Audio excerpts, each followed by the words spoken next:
충남에 사는 50대 김미영 씨는 오늘 인천에 사는 아버지를 뵈러 올라가고 있습니다.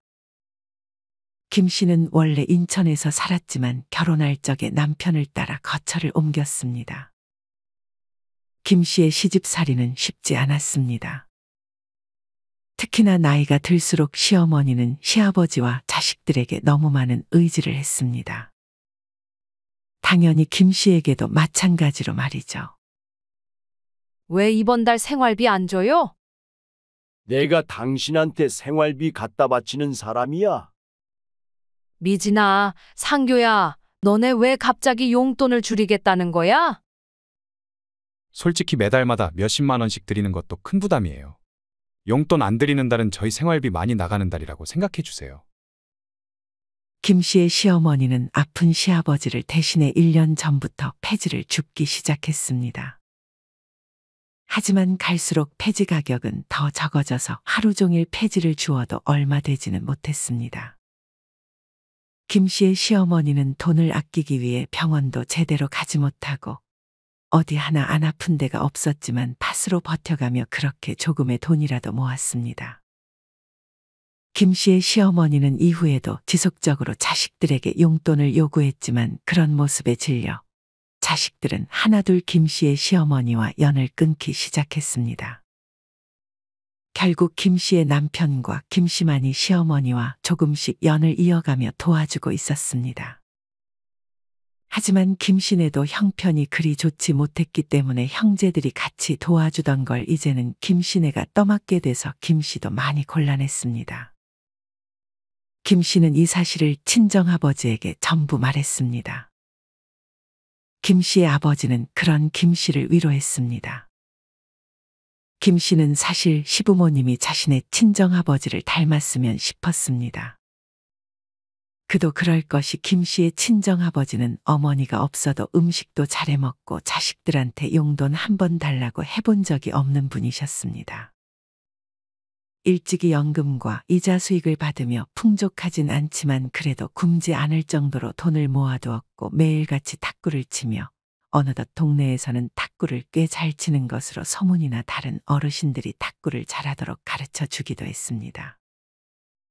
뿐만 아니라 인간관계로 스트레스를 받지도 않고 긍정적으로 사니 김 씨 남편의 형제들과는 달리 김 씨를 포함한 김 씨의 형제들은 그런 친정아버지를 자주 찾아갔습니다. 특히나 김 씨 남편의 형제들 중 한 명은 사업한다고 시부모님의 노후 자금을 가져가더니 그 이후로 전화 한 통 없고 소식을 들을 수도 없었습니다. 저희 시부모님도 아버지처럼 자식들한테는 단호하게 돈을 주지 않으셨으면 좋았을 텐데. 그때 원망하지 않았어?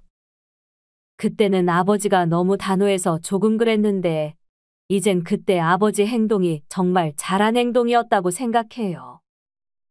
이 아빤 자식들에게 다달이 용돈이나 생활비 받아 살아가는 것은 못할 짓이라고 생각했어. 김 씨는 이런 생각을 하는 것은 쉽지만 막상 자식들이 부탁하면 마음이 약해질 것이라 생각했습니다. 하지만 이런 생각을 행동으로 옮긴 아버지가 대단해 보였습니다. 김 씨에게도 아들 둘이 있는데 나중에 어떻게 하면 아버지처럼 늙을 수 있을지 궁금했습니다. 그래서 아버지가 지금처럼 행복한 노년을 보내는 그 비결을 물었습니다. 행복한 노년을 보내는 비결이라. 한 4가지 정도 생각나네.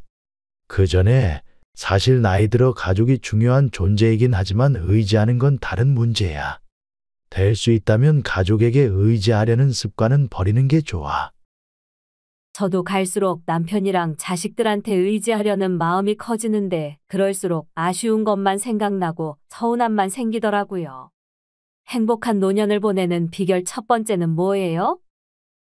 첫 번째는 건강을 위해 하나의 운동을 정말 오래도록 해보는 거야. 중간에 포기하지 말고 계속 하는 거지.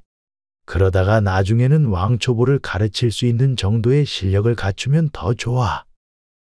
그냥 건강을 위해 운동을 하라는 게 아니고 하나의 운동을 누군가에게 가르쳐 줄 수 있을 만큼 진득히 해보라는 거죠? 아버지 지금 탁구하시는 것처럼요? 맞아. 하나의 운동을 꾸준히 하면 갈수록 더 재밌고 다른 누군가를 가르쳐 줄 때마다 자존감도 많이 올라갈 수 있어. 김 씨의 아버지가 행복한 노년을 보내는 비결 첫 번째로 말한 것은 하나의 운동을 오래도록 하라는 것이었습니다. 여러분은 혹시 지금 운동을 꾸준히 하고 계신가요? 그 운동을 시작한 지는 얼마나 되셨나요? 등산이나 수영, 탁구, 걷기 등 정말 운동의 종류는 다양합니다. 뭐든 꾸준히 하나를 할 때는 대개의 경우 그 운동을 더 잘하게 되기 마련입니다. 등산을 할수록 무릎에 무리가 안 가게 오르는 법을 터득하거나 수영을 할 때 동작을 어떻게 해야 더 빨리 갈 수 있는지 등 점점 더 그 운동에서 전문가가 되어갈 수 있습니다. 이렇게 하나의 운동을 자주 해서 잘하게 되면 나중에는 누군가를 가르쳐 줄 수 있는 수준이 되기도 합니다. 김 씨의 아버지와 마찬가지로 운동 초보자들이 운동을 하러 탁구장이나 복지관에 방문하면 그 사람들에게 기본부터 하나씩 알려주며 자존감이 자연스레 생길 수 있는 것입니다. 지금 여러분이 하는 운동을 누군가에게 알려준다는 상상을 해본 적이 있으신가요? 그렇게 되면 어떤 기분이 들 것 같으신가요? 생각만 해도 더 재밌게 운동을 즐길 수 있을 것 같습니다. 여기서 더 나아가 만약 그냥 가르쳐 주는 것이 아니라 조금이라도 수입을 받고 강사가 되어 초보자들을 가르쳐 주면 아주 금상첨화입니다. 잘 찾아보면 운동을 알려주는 강사를 구하는 곳이 분명 있을 것입니다. 여러분이 만약 운동 실력에 더해 노인 스포츠 지도사 자격증 같은 것을 하나만 따놓는다면 좋아하는 운동도 하면서 수입까지 얻을 수 있을 것입니다. 굳이 이렇게 누군가에게 알려주지 않더라도 이런 스포츠가 노인들의 삶에 미치는 긍정적인 효과는 매우 많습니다. 신체 노화를 늦춰주고 우울, 고독감을 낮추며 사회관계 형성에 긍정적 영향을 미칩니다. 문화체육관광부 조사에 따르면 체육활동이 건강 및 체력 유지에 도움을 준다는 응답이 60대에서 77.2%, 70대 이상에서 72.3%로 나타났습니다. 정신건강에 도움을 준다는 응답은 60대에서 86.1%, 70대 이상에서는 81.2%로 신체 건강도 신체 건강이지만 정신 건강에 아주 도움이 되는 것으로 나타났습니다. 주 1회 체육 활동에 참여하는 노인의 행복지수는 71.24점으로 한 번도 참여하지 않는 노인들보다 3.41점이 높았다고 합니다. 이에 더해 규칙적인 체육 활동으로 얻을 수 있는 의료비 절감 효과가 1인당 연간 46만 원에 달한다는 연구 결과도 있었습니다. 아버지한테 저도 탁구 좀 배워볼까요? 가르쳐 주는 건 어렵지 않지. 지금부터 시작해서 이 아빠 나이까지 계속 간다고 생각해봐.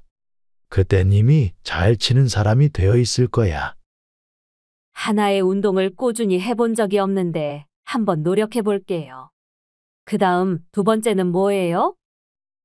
건강에 대해 말했으니 다음은 뭐니 해도 머니지.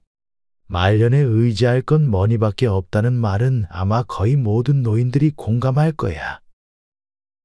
김 씨도 그런 아버지의 말에 고개를 끄덕였습니다. 김 씨의 아버지가 행복한 노년을 보내는 비결 두 번째로 말한 것은 바로 경제적 자립이었습니다. 그놈의 돈도 나는 것을 불편하게 보시는 분들도 있겠지만 노년의 돈의 중요성은 모두 아실 것이라 생각합니다.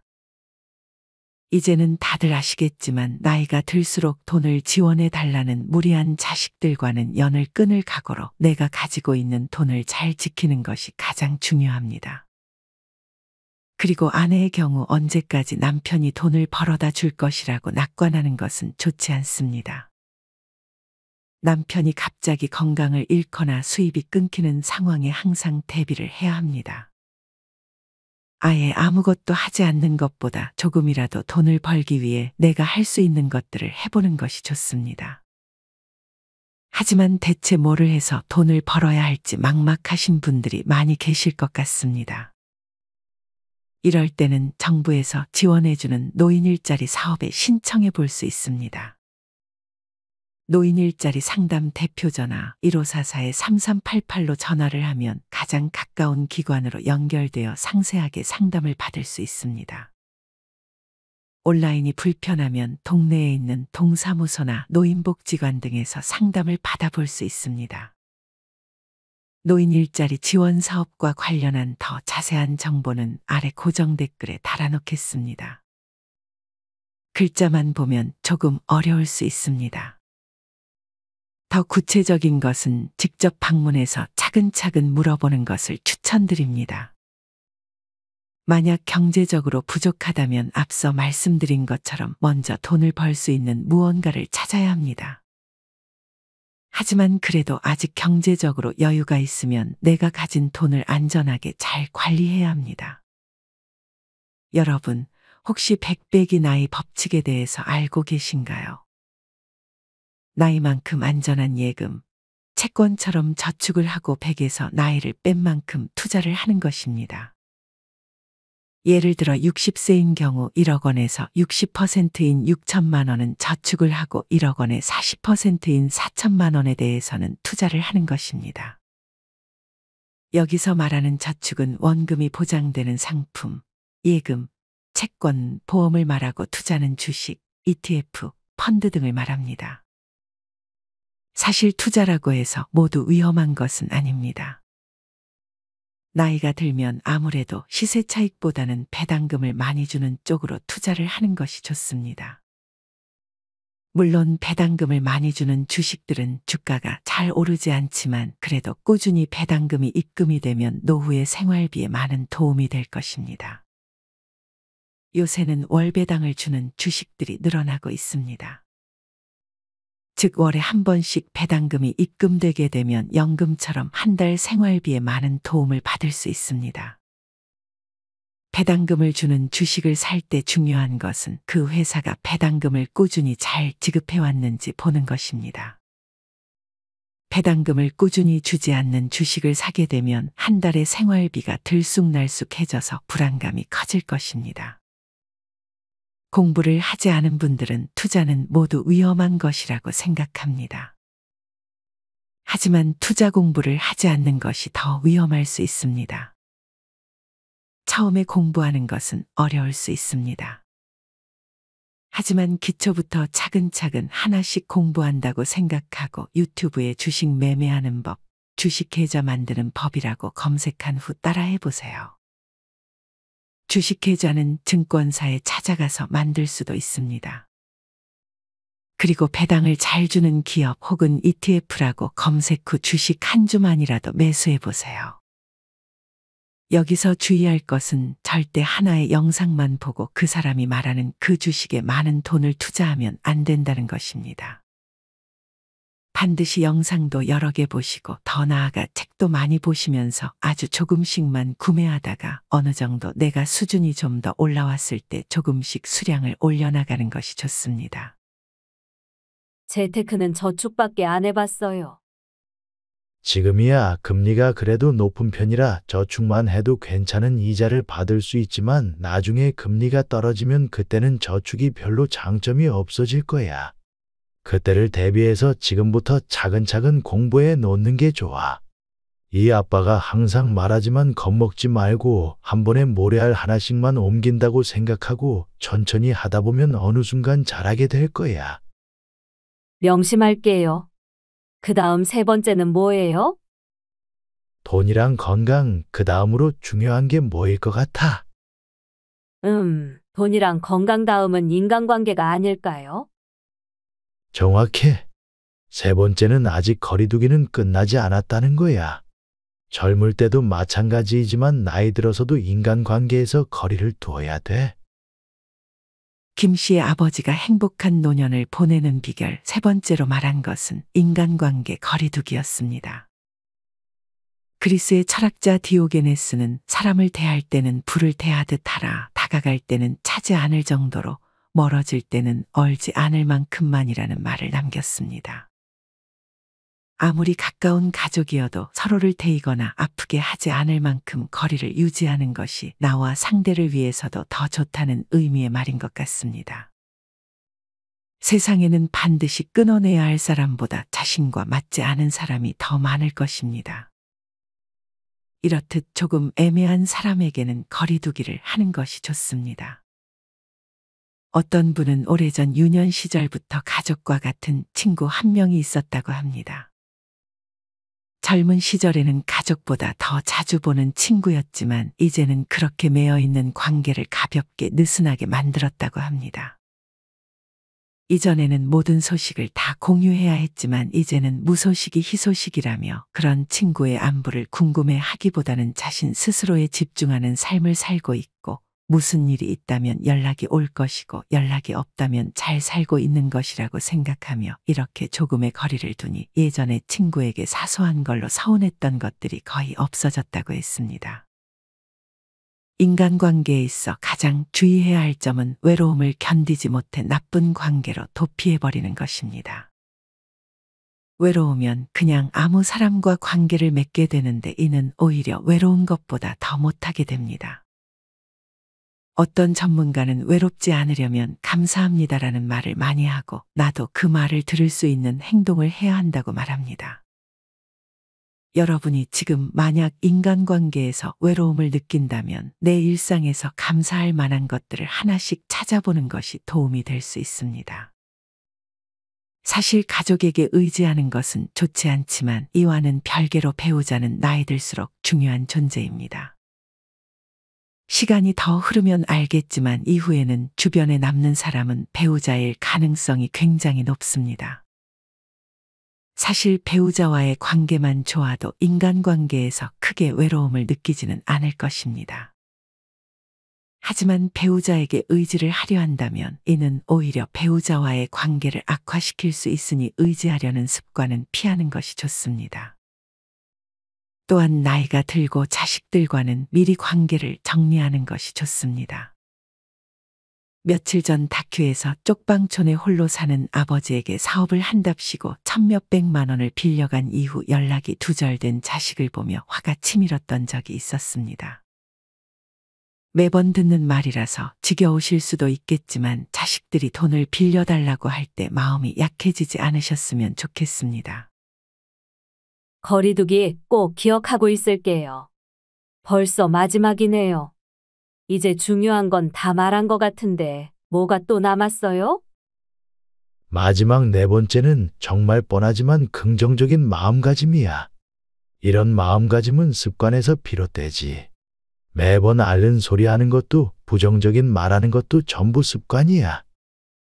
하다못해 폭언하거나 폭력 쓰는 것도 전부 습관이잖아요.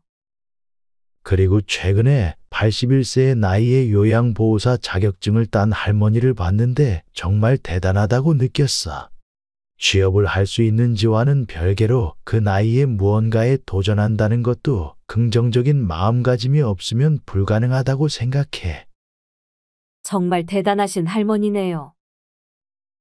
김 씨의 아버지가 행복한 노년을 보내는 비결 네 번째로 말한 것은 긍정적인 마음가짐이었습니다. 이런 긍정적인 마음가짐을 바탕으로 자기계발과 성장을 지속한다면 다른 사람들과 비교해서 오는 상대적인 박탈감도 줄일 수 있고 행복한 노후를 만들 수 있습니다. 행복한 노후를 위해서는 자신감이 가장 중요하다고 합니다. 이를 위해서는 새로운 취미를 갖거나 문화, 예술 등 무언가를 배우는 것이 동반되어야 한다고 전문가들은 말합니다. 긍정적인 마음가짐과 성장은 서로 연관되어 있습니다. 긍정적인 마음가짐을 통해 배워서 성장할 수도 있고 성장을 하면서 긍정적인 마음가짐을 가질 수도 있습니다.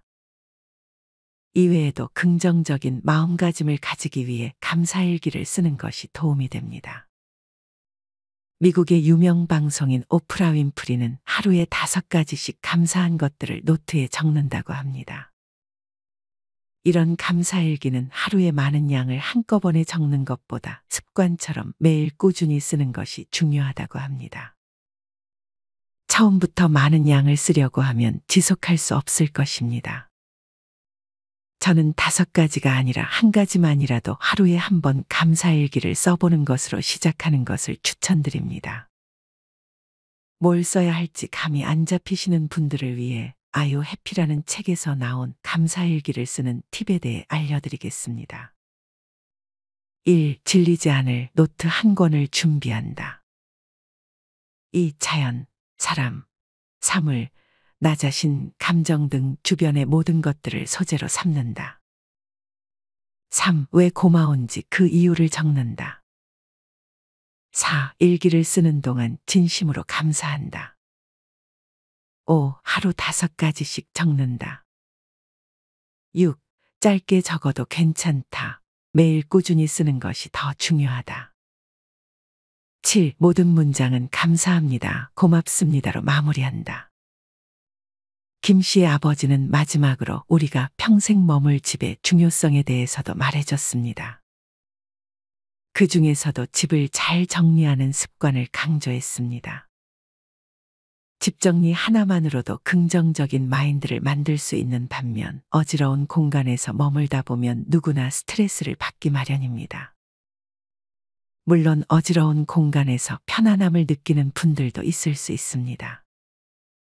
하지만 대개는 그렇지 않을 것입니다. 집을 말끔히 치우는 것은 정신적인 측면은 물론 노후에 크게 다쳐서 걷지 못하게 될 수 있는 상황을 피하게 만들어줄 수 있습니다. 지금부터는 이와 관련하여 어떻게 하면 내가 죽을 때까지 평생 살 집을 잘 정리하고 집에 있는 것만으로도 마음이 치유되는 경험을 할 수 있는지 그 노하우 6가지를 알려드리려 합니다. 영상 끝까지 시청하셔서 인생에 도움되는 지혜들 모두 얻어가셨으면 좋겠습니다. 그럼 다시 이어가겠습니다. 집 정리 노하우 1번째, 무작정 버리지 말자. 물건과 이별하는데도 예의가 필요하다. 오랫동안 함께 지낸 고마운 물건들과 헤어지는데도 예의가 필요합니다. 소중한 추억이 깃들어 있고 과거 어느 시점에 우리 자신 혹은 우리 가족과 헤어지는 일이기도 하니까요. 미니멀 라이프라고 하면 다들 일단 싹 다 갖다 버리자라고 먼저 생각합니다. 그런데 잘못하면 필요한 것까지 다 버려서 또 사서 채우고 다시 엉망이 되고 맙니다. 인생관을 바꿔 미니멀리즘을 실천하겠다고 결심했더라도 무턱대고 다 버리는 대신 현명하게 버리는 방법을 찾아야 합니다. 2년 동안 사용하지 않은 물건은 버려라. 설레지 않으면 버려도 좋다. 컵과 수저는 식구수만큼만 남겨라 등의 조언도 있습니다만 제 생각에는 남이 정해준 딱딱하고 이론적인 기준보다는 자신에게 맞는 방식을 찾는 게 좋을 것 같습니다. 도저히 버리고 싶지 않은 물건까지 울며불며 버릴 필요는 없으니까요. 이를 위해 1번째로 해야 할 것은 정리하고 싶은 카테고리의 물건을 몽땅 꺼내어 한 곳에 모으는 것입니다. 책이면 책, 옷이면 옷, 전부 다 한눈에 보여야 합니다. 일단 다 꺼내서 펼쳐보고 전체를 파악합니다. 전체가 파악되면 우선순위가 매겨집니다. 우선순위가 생기면 다음은 어렵지 않습니다. 그동안 우리가 이 많은 물건을 버리지 못했던 이유는 이것이 집에 하나밖에 없다고 생각했기 때문입니다. 그런데 여기서 중요한 것이 있습니다. 같은 물건이 10개 있다고 칩시다. 집이 넓어서 10개를 다 수납할 수 있다면 버리지 않아도 됩니다. 아니면 이런 경우도 있습니다. 10개를 다 꺼내 놓았는데 아무리 봐도 버리고 싶은 게 하나도 없다면 그냥 10개를 다 보관하면 됩니다. 모두 다 나에게 소중한 것들이니까요. 오랫동안 꺼내보지 않았고 사용하지 않았던 물건이라도 소장하고 싶은 건 가지고 있어야 합니다. 절대 버리기를 위한 버리기는 하지 마시라는 것입니다. 집 정리 노하우 2번째. 내 집에 어떤 물건이 들어오고 어떤 물건이 나가는지 제대로 파악하자. 버려야 하는 물건을 줄이기 위해서는 물건이 집에 처음 들어오는 순간을 가장 경계해야 합니다. 어떤 과정으로 새로운 물건이 우리 집에 자꾸 들어오고 있는지를 파악하는 것이 중요하죠. 저 역시 공간을 재구성하면서 가장 많이 버려지는 품목들을 살펴보면서 지금 우리 집에는 어떤 물건이 가장 많은지, 그 물건이 어떤 경로로 우리 집에 들어오게 됐는지를 생각해 보곤 합니다. 제 경험상 가장 많이 버려지는 품목 1위는 단연 플라스틱 용기 같은 주방용품입니다. 집집마다 다르긴 하지만 대체로 2위는 책이고 3위는 옷이라고 보면 됩니다. 예전에는 백화점이나 전자제품 대리점 등에서 뭘 사면 사은품으로 플라스틱 주방용품을 주는 경우가 많았습니다. 그런데 이게 쓸 일은 없고 새 것이라 버릴 수도 없다 보니 수십 개씩 쌓여가는 것입니다. 쓰지 않을 물건이라면 애초에 욕심부려 받아오지 않는 것이 좋고, 어쩔 수 없이 받았다면 무작정 버리기보다 정리용 바구니로 재활용하는 것을 추천합니다. 또 한 가지 주의할 것은 세트로 왕창 구매하는 것입니다. TV 홈쇼핑을 많이 이용하는 사람들은 1+1이나 여러 개를 세트로 판매하는 물건을 자주 사게 됩니다. 티셔츠 5벌이 생기면 월화수목금 내내 그 티셔츠만 입나요? 대부분 좋아하는 컬러 한두 가지를 제외하고는 안 입게 됩니다. 보통 사람들은 손에 익은 것, 익숙한 것만 사용하려는 습성이 있기 때문이죠. 1+1은 지양하고 싼 가격에 여러 개 묶어서 판매하는 물건들도 일단 걸으시길 추천드립니다. 책은 특히나 무겁기 때문에 이사할 때나 공간을 재구성할 때도 가장 정리하기 어려운 품목입니다. 더군다나 쌓아두기에 이만큼 편한 물건도 없어서 산더미처럼 불어나는 것도 순식간이죠. 마지막으로 모든 물건이 그렇겠지만 옷에 대해서도 필요와 욕구를 구분하는 연습을 해보면 좋겠습니다. 요즘 사람들이 옷을 사는 패턴은 정말 필요해서 사는 경우보다 갖고 싶어서 사는 경우가 대부분입니다. 멀쩡한 청바지가 10개도 넘는데 나도 모르게 또 사고 있는 그런 경우가 있죠. 물론 패션에 관심이 지대한 사람이라면 이런저런 소재와 스타일을 다 구비해 놓는 게 일상의 낙일 수도 있겠지만 정말 그런 이유 때문인가는 한번 생각해 볼 일입니다. 마음의 결핍과 우울감을 채우기 위해 옷을 사 모으는 것이 아닌가 돌아보자는 것입니다. 이런 욕구를 좀 더 발전적인 방향으로 해소하면서 천천히 옷을 줄이는 연습을 해보는 것은 어떨까요? 집 정리 노하우 3번째, 소중한 추억이 담긴 물건들은 카테고리를 나누자. 우리 집에 물건이 쌓일 수밖에 없는 이유는 우리가 사람들과 관계 맺고 살아가는 존재이기 때문입니다. 사람들과 어울려 살며 행복을 느끼는 우리는 그래서 추억도 흔적으로 남겨놓길 원하죠. 대표적인 추억의 산물로는 편지, 사진, 액세서리 등이 있습니다. 그러나 아무리 소중한 추억이 담긴 물건이라도 의미 있는 형태로 보관하지 못한다면 우리는 그 사람을, 그 시절을 제대로 추억하지 못할 것입니다. 그렇다면 우리는 어떻게 추억의 물건들을 다루고 보관해야 하는 걸까요?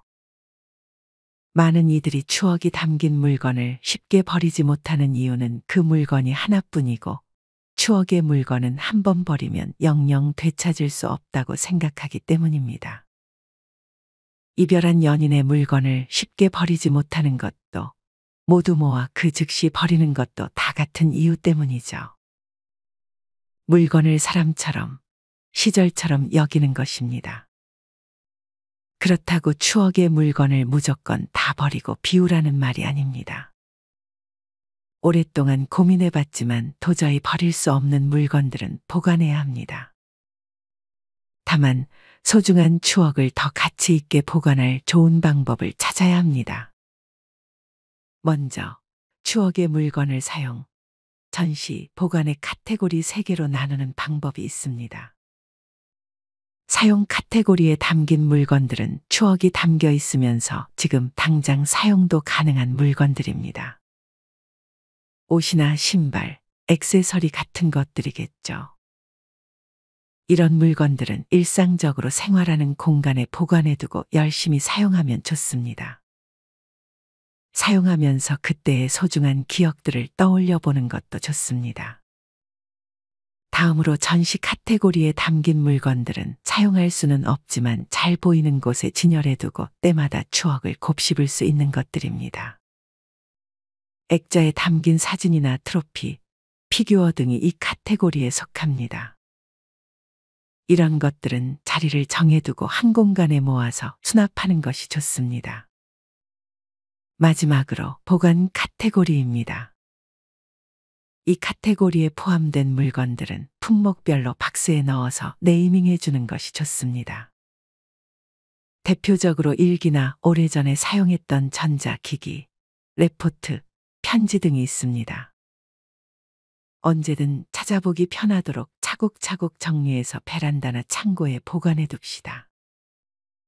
이렇게 버리지 못한 추억의 물건들을 다 정리했는데 여전히 3개의 카테고리 중 어디에도 속하지 않는 물건이 있다면 이 물건은 버리는 것이 좋습니다.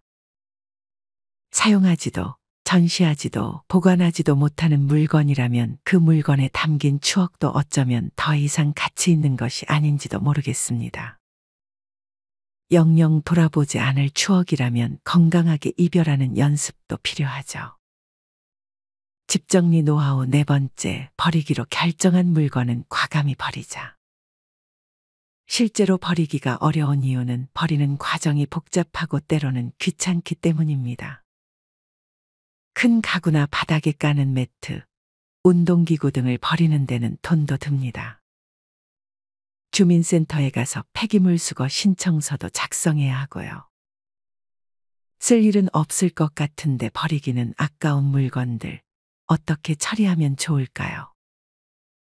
예전에는 주변 사람들에게 나눠주기도 했습니다.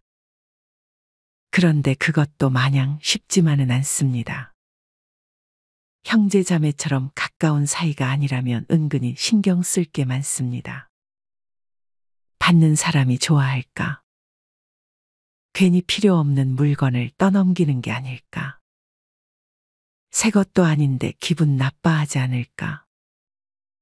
고민스럽습니다. 어렵게 마음먹고 물건을 전달하려 해도 시간 약속하고 만나고 나중에 밥도 사고 하다 보면 보통 일이 아닙니다.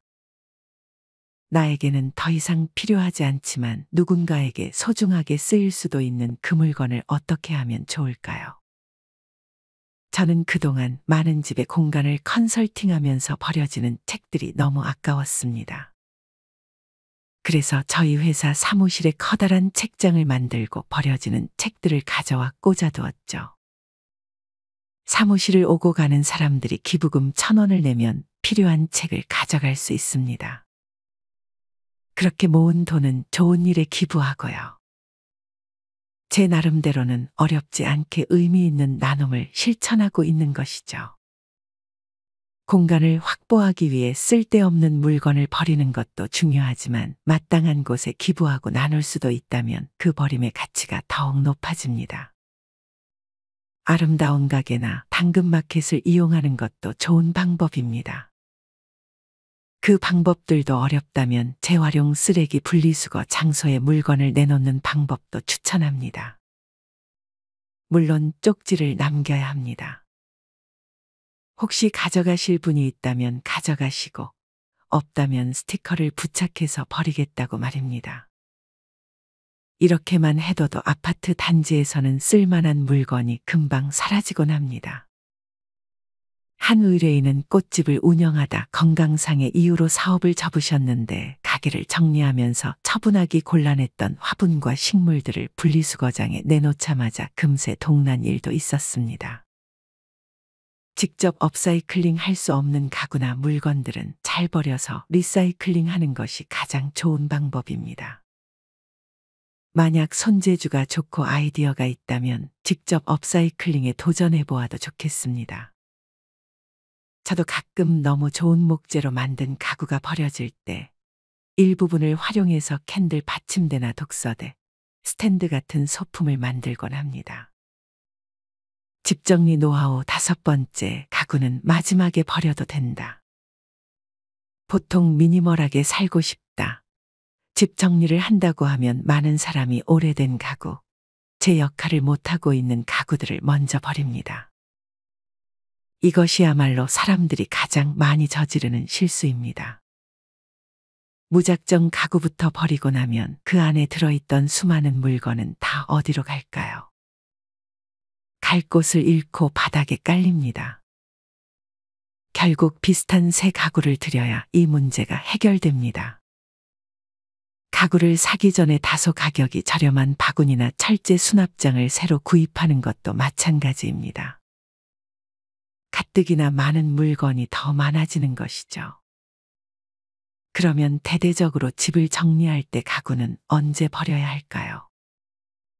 불필요한 물건부터 버리고 남겨두어야 할 물건들을 모두 정리한 후에도 필요 없는 가구가 있다면 그때 가구를 버리면 됩니다. 사실 안 쓰는 물건을 비우는 것만 잘해도 집은 충분히 환해집니다.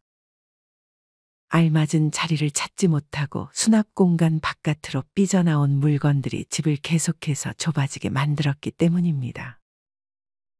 그리고 이런 경우에는 대체로 수납 공간 안에 들어가 있던 물건들 중에 버릴 물건이 많습니다.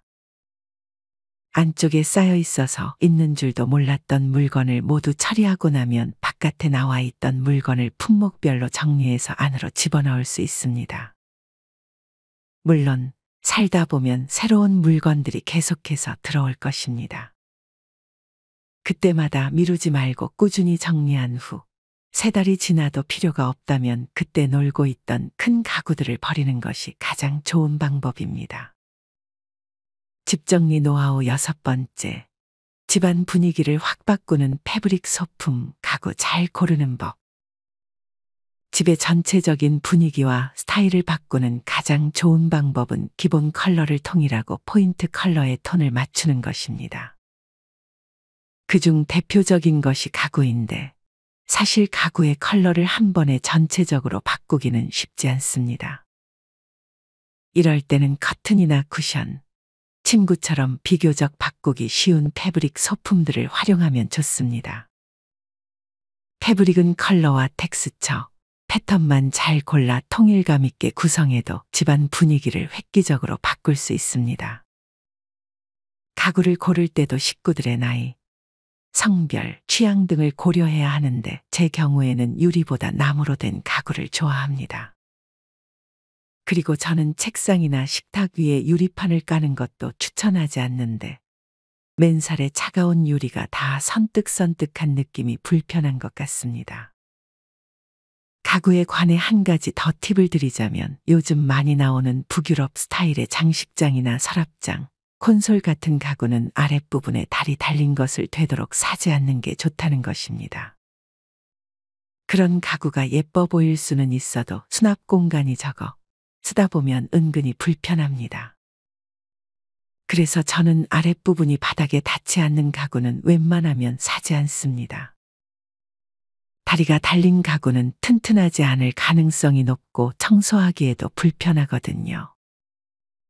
집은 세상 어느 곳보다 편안해야 합니다. 여러분과 맞지 않는 공간, 맞지 않는 물건에 억지로 여러분을 끼워 맞추지 마세요. 그런 채로 시간이 지나면 몸도 마음도 아파집니다. 저는 집이라는 공간을 바꾸는 것만으로도 많은 것이 달라지는 것을 직접 목격했습니다. 우울하고 자존감이 낮아지고 무기력한 시간들이 너무 오래 지속되게 놔두어서는 안 됩니다. 과거의 후회와 미래의 불안을 덜어내고 지금 이 순간의 행복에 집중해서 공간을 바꿔보는 일은 떨어졌던 자존감을 주워 올리고 사라졌던 의욕도 되살립니다. 변화하고 싶다면 주변을 둘러보세요. 무엇부터 시작하시겠습니까? 여러분은 오늘의 영상 내용에 공감하시나요? 알고는 있었지만 차마 실천하지 못했던 부분들도 있을 것입니다. 만약 이 중 한 가지만이라도 실천해 볼 가치가 있다면 오늘 당장 실천해 보는 것은 어떨까요? 실천하는 여러분을 인생지혜가 응원하겠습니다. 이상으로 오늘의 영상을 마치겠습니다. 우리 모든 구독자분들의 행복한 여생을 응원합니다. 다음에 더 좋은 내용으로 찾아뵙겠습니다. 감사합니다.